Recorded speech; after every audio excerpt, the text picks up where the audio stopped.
Hello everyone and welcome back to my channel. Another quick video today in which I want to show you an iPhone feature which I think is pretty useful, and that is setting a maximum volume limit on your iPhone.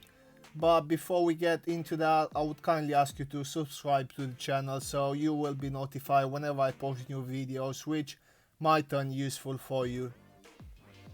Now you might ask yourself, why would I want to set a maximum volume limit? Well, listening to music at high volume can certainly get you some adrenaline pumping through your body, but by doing this regularly, chances are you might cause a damage to your hearing.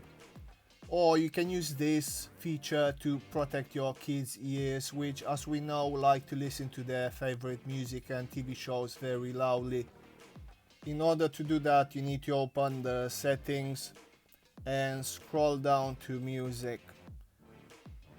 From here, select music, and from here you select the volume limit. You will see a slider that represents the maximum volume, which by default would be completely to the right. Now you can either move the slider to select your preferred level, or you can use this cool feature underneath, which if activated will limit the output to 85 decibels, which is considered safe for a limited time of 8 hours a day.